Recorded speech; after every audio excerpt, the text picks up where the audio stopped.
que isso sinaliza as eleições municipais, se elas sinalizam, se é que sinalizam alguma coisa para 2022? O Gabriel tinha feito uma leitura aqui sobre a falta de organização da direita. Em 2018 a gente viu esse bolsonarismo muito claro e ele não se traduziu, essa força política não se traduziu em força eleitoral em 2020, porque não havia partido, não há partido ainda a qual ele pertença, ou porque ele não conseguiu eleger os candidatos a quem ele dedicou seu apoio, em São Paulo, no Rio de Janeiro, em Belo Horizonte, em outras capitais e cidades importantes. E o que isso sinaliza para 2022? Se essa onda de 2016 e 2018, de valores mais conservadores, mais liberais, como o Gabriel tão bem definiu, pode mudar em 2022 ou se essa onda continua? A direita não existe como organização no Brasil desde o fim da UDN. Ali foi o último vestígio de organização na direita. Depois o que houve forças políticas que eram carimbadas como direita, mas até de forma pejorativa, mas que não tinham ali uma base doutrinária, um compromisso ideológico, tampouco a pretensão de organização. Em 2016, o PSDB, por exemplo, venceu em diversas capitais, cidades importantes e entendeu que era, assim, o grande vitorioso para a eleição. Chegou em 2018 e o resultado foi um fracasso retumbante.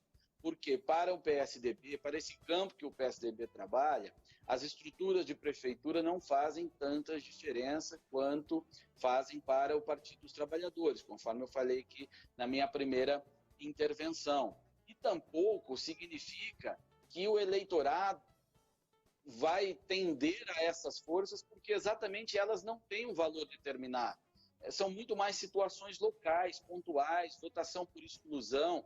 Então, não significa que o Bolsonaro chega em 2022 com fraqueza, porque não teve essas estruturas. Se tivesse, seria melhor, mas não chega a comprometer. Tanto que ele elegeu-se em 2018 sem essa estrutura nenhuma.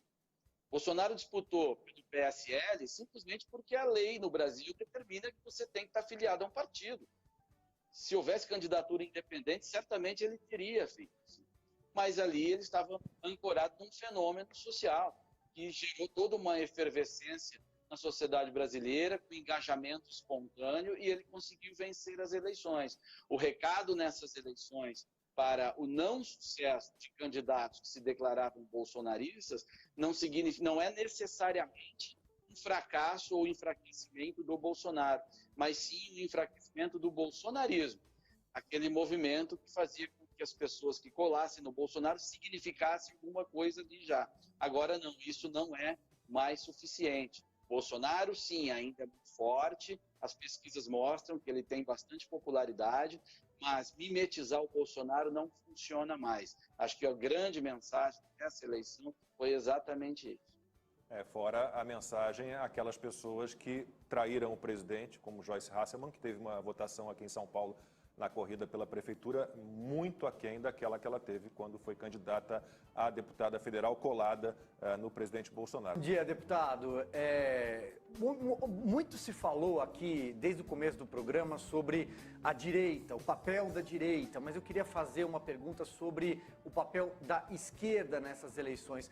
Com exceção do pessoal da Vila Madalena, do Leblon, meio intelectuais, meio de esquerda, que estão pregando que a esquerda ganhou essa eleição, o que os números mostram é exatamente o contrário. O PT, que em 2012 já teve mais de 630 prefeituras, fez 189. O PCdoB, que já teve 80 prefeituras, fez 46.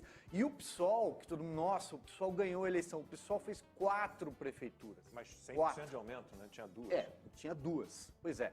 Então, muito se falou sobre a direita, eu queria ouvi-lo em relação à esquerda, a esse fiasco do lulopetismo, e em relação, inclusive, projetando para 2022, como é que você vê alguns atores como o ex-presidente Lula, como o próprio Guilherme Boulos daqui para frente?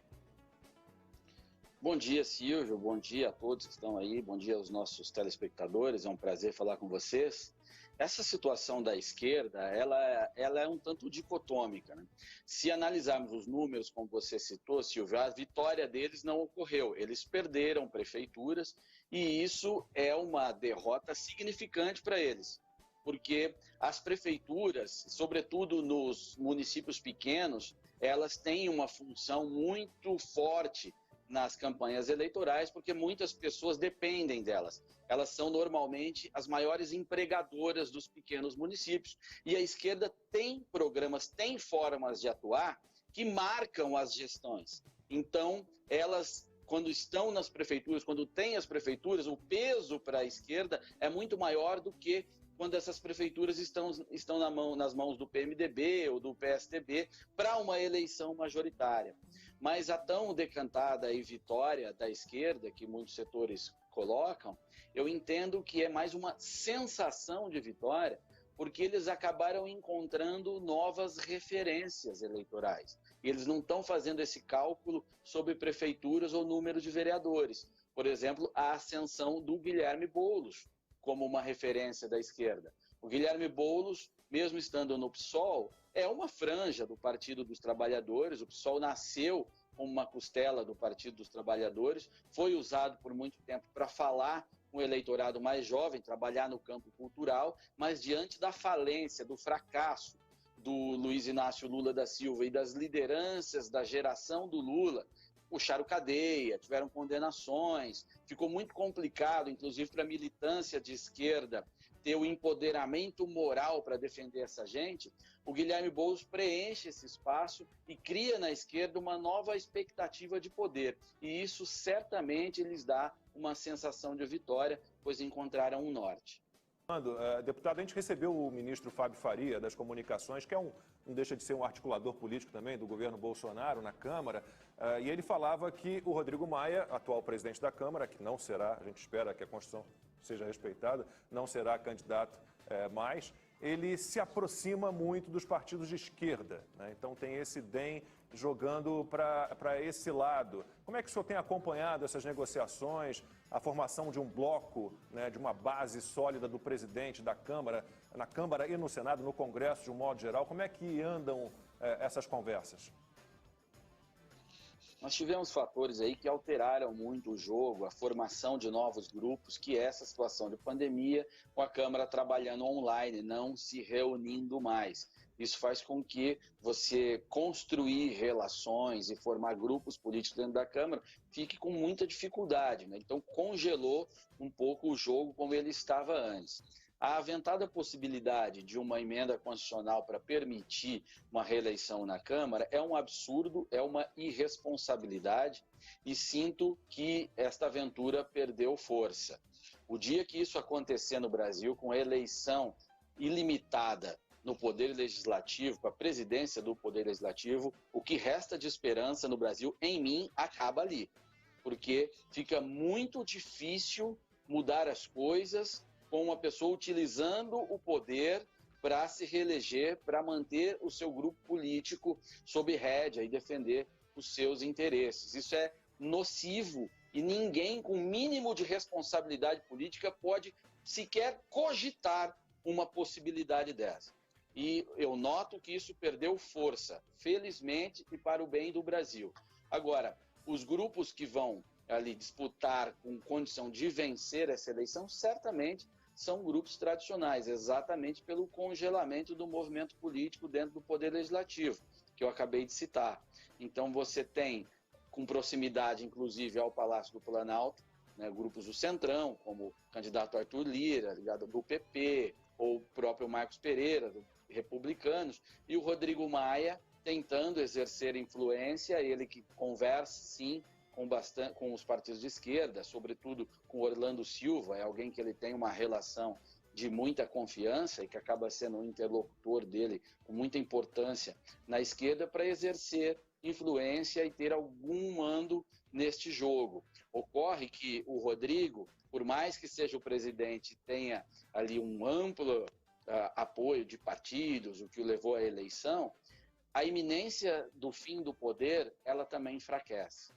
Então, o presidente Rodrigo Maia é um eleitor importante nesse processo, sim. Ele é o determinante? Não mais. Mas ele certamente terá o seu peso nesse jogo. A respeito dessa história partidária, dessa salada partidária, a origem disso aí está no financiamento público, do funcionamento do partido. O financiamento eleitoral ele é recente, está errado, não deveria ser assim também. Mas o financiamento, o fundo partidário, ele faz com que um partido que não tenha nenhuma representação na sociedade, que ninguém queira votar nele, que ninguém preste atenção nele, se ele cumprir os requisitos legais e for reconhecido como um partido, ele tem acesso a um dinheiro. Ou seja, esse fundo ele dá existência artificial a partidos. Por isso que nós temos tantos. Se os partidos fossem financiados exclusivamente pela sociedade, pela liberdade das pessoas fazerem o que quiserem com o seu dinheiro, nós certamente teríamos aí o que eu chamo de darwinismo partidário e só iam sobreviver aqueles que realmente têm algum fundamento.